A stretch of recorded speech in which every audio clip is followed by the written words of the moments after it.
Welcome to day 25 of the 2016 Horror-a-Thon, brought to you by Nightmare Effects. And today we're taking a look at another Halloween sequel. This one not being as awful as the other ones. For one day and one day only, we will have a good Halloween sequel, and then we'll go back to crap. With this one, Halloween H20.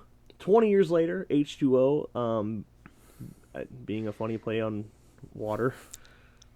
I don't know. Hilarious chemical formula for water. Yeah, I get it. I don't know why they did that. But yeah, Halloween H2O takes place 20 years after the first Halloween, completely skips over Halloween 3 through 6. As if they never happened. She never had a daughter, nothing. But she does have a son now, who it goes to a school that she is a dean for in California. She got completely away from Illinois, basically isolated herself to this really gated boarding school, which, I mean, it works, right? There's no real explanation why Michael is alive. Like in Halloween 4, we kind of got the idea he was in a coma, yada yada. Nothing on this one. He's just alive, and he's healed, not burned. Okay. Whatever, that's fine. Her son is actually pretty great. Okay, Josh Hartnett.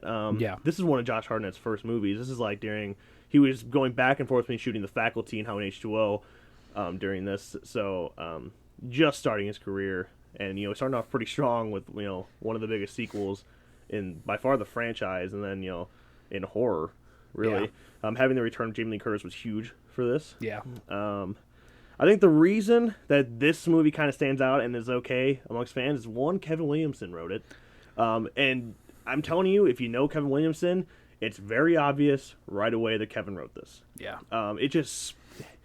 Something about Kevin's writing has such a 90s vibe, and there's something like really specific about the vibe of his movies. And maybe that's because Marco Beltrami usually has a score in this, which technically Marco Beltrami is not the composer for this movie, but a lot of his music sneaks in because of score issues they had in post-production. They were in a rush, and they're like, this isn't what we need. Let's get Marco Beltrami. Yeah. But he's still there, and it still has that vibe. But I mean, even like The Faculty, it feels like Scream, it feels like The Faculty, it feels like I Know I Did Last Summer. It has that vibe. Yeah. But it still has a very clear ambience of the first Halloween and first and second Halloween. I agree. But a lot of people say it doesn't, that the environment is just not there. And I had to disagree. I think it's really this is my, like, Halloween 1, 2, and H2O are like the perfect trilogy to me. Despite them, being 20 separated by 20 years, but like, I think this was the perfect way to end it, and this is where it should have ended. Jamie Lee Curtis, of course, still an extremely strong character, and that's why we've always sided with her. But now she's just kind of like tired of this shit. Like she's always been like on. It's clear that she's had issues with Halloween for the last 20 years. Her son's very aware of that, and it's like, now it's like, all right, that's enough is enough. We're dealing with this now, because we get to the climax of the movie. She has a clear opportunity to get away with her son, and she doesn't take it. She's like, all right, you go. I'm gonna go deal with him, and that's what she does. And even when she thinks she killed him, she's stopped by LL Cool J. By the way, LL Cool J is in this freaking movie. One of the better type of cameos from like, because I mean, we get to Halloween Resurrection, you got Busta Rhymes. Comparing the two, it's clear who wins. Yeah. He stops her so she doesn't get that final stab. So instead of just letting him go and let him go off to the morgue, she steals a gun from a cop and takes a van, and she does it herself. Of course, we find on Resurrection that it wasn't even Michael at all, and yada yada. But in my head, it's really Michael. She did it. Yeah. She done it. And, that would have been great if they would have just left it there. Yeah. But, of course, there had to be another sequel. Right. I'm really curious how it would have played out if they didn't, because they have a limitation. They were like told, you can't kill Michael. It's in contract. Michael doesn't die. But they found a way. I was like, okay, what if we show him dying, but he's like, it's really not him. So like Kevin made up that twist. Yeah. I'm kind of curious where they would have won with it if that limitation wasn't there, and how cool of like an insane ending we would have gotten. But we're never gonna know. But it still stands out. It's still very it's a good resolution to the series, really. Yeah.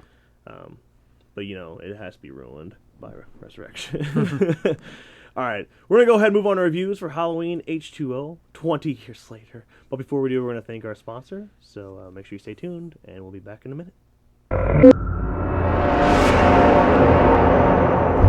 Nightmare Effects is an independent mask company providing you with quality craftsmanship at gruesomely affordable prices. They offer both replica masks and busts of one of the most iconic killers in cinematic history, while also offering custom orders and repaints. Like their page on Facebook and get your own today.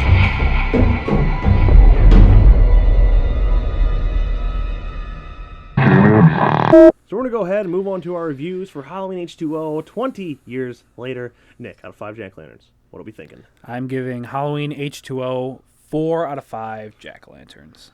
Also giving it 4 out of 5. Very enjoyable. Yeah, really, it's especially if you like Kevin Williamson movies, if you like Scream, and I know he did Last Summer, and The Faculty, stuff like that, that very 90s vibe, this movie has it. It's overloaded with it.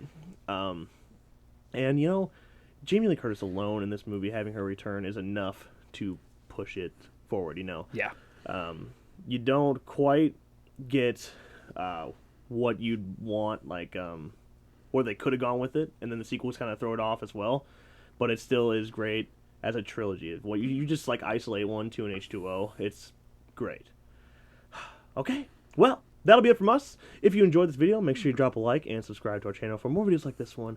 And, of course, make sure you go check out Nightmare Effects, This Mask, and This Mask. We're all made by Michael Hawkins over at Nightmare Effects. Full masks like this run at only $150, while hoods run at $90.